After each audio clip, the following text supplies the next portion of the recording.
तो गाइस स्वागत है आपका टीवीपी न्यूज़ में। तो दोस्तों एक बहुत ही कमाल का खेल हुआ है। सुनोगे तो आप भी हैरान परेशान रह जाओगे।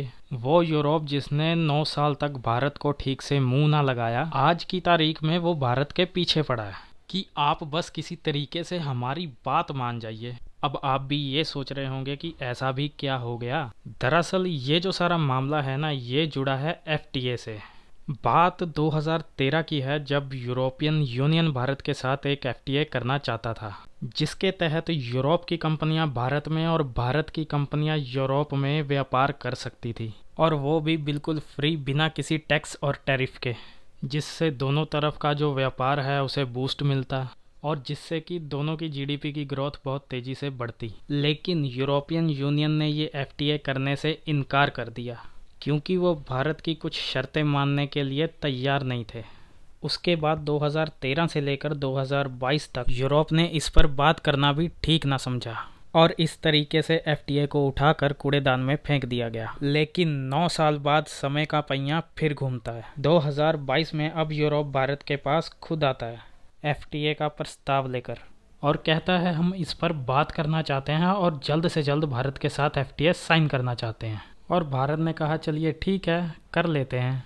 और जून के महीने में इस पर बातचीत शुरू हुई, और शुरू हुए अभी सिर्फ 4 महीने ही हुए हैं, और इन्हीं 4 महीनों में 6 राउंड की बातचीत तक भी कंप्लीट हो चुकी है। इससे ये साफ पता चलता है कि यूरोप भारत के साथ एफटीए साइन करने पर कितना ज़्यादा उत्सुक है। इससे ज़्यादा हैरान करने वाली बात यह है, ये जो 6 राउंड की बातचीत की जा रही थी, जब ये खबरें आ रही थी कि भारत रूस से तेल खरीद रहा है और रूस को युद्ध में समर्थन भी दे रहा है, और उसको लेकर यूरोप भारत से नाखुश है, उसके बावजूद भी यूरोप भारत के साथ एफटीए डील को तेजी से आगे बढ़ा रहा है। अब ऐसे में आप भी ये सोच रहे होंगे, अगर हम यूरोपियन यूनियन के खिलाफ जाकर रूस से तेल खरीद रहे हैं, लेकिन फिर भी यूरोप भारत के साथ एफटीए डील को इतनी तेजी से आगे क्यों बढ़ा रहा है? क्या इसके पीछे भी कोई खास कारण है? जी हाँ, बिल्कुल, और इस कारण का नाम है यूके। अब से कुछ साल पहले यूके भी यूरोपियन यूनियन का हिस्सा हुआ करता था, और उस समय यूरोप का दरवाज़ा कहा जाता था ब्रिटेन को। ब्रिटेन के रास्ते ही सारा इन्वेस्टमेंट और व्यापार यूरोप के अंदर जाता था।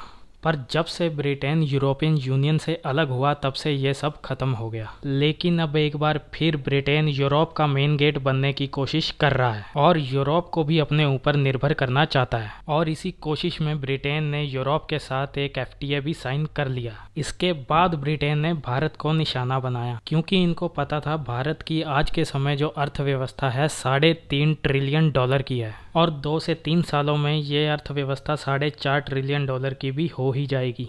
और तब पूरे यूरोप में ऐसा कोई देश नहीं होगा जो भारत को अर्थव्यवस्था में टक्कर दे सके। ब्रिटेन ने सोचा, ऐसे अगर भारत के साथ भी एक एफटीए कर लिया जाए तो एक बार फिर से यूरोप का मेन गेट बन जाएगा। और इसमें ब्रिटेन कामयाब भी हो जाता अगर लिज ट्रस प्रधानमंत्री ना बनी होती तो। इसी बात से यूरोपियन यूनियन भी चिंता में था, और इन्होंने ब्रिटेन की लंका लगाने के लिए 4 महीने पहले अपने आदमी भारत की तरफ भेजे, और इन्होंने ब्रिटेन को ये कहा कि हम भारत से डायरेक्ट ही एफटीए साइन कर लेंगे। अब इसमें भारत के लिए सबसे अच्छी बात पता क्या है? इनकी आपस की लड़ाई में फ़ायदा हमारा ही हो रहा है, क्योंकि यूरोप जो शर्तें 9 साल पहले मानने को तैयार नहीं था, अब वो मानने के लिए भी तैयार है। और ये भी कहा जा रहा है कि अब सिर्फ 2 राउंड की बातचीत रह गई है, और भारत और यूरोप का एफटीए लगभग तैयार ही समझो। तो गाइज, ऐसी और अपडेट्स के लिए चैनल को सब्सक्राइब करिएगा और बेल आइकन दबाना मत भूलिएगा। तब तक के लिए पीस आउट एंड जय हिंद।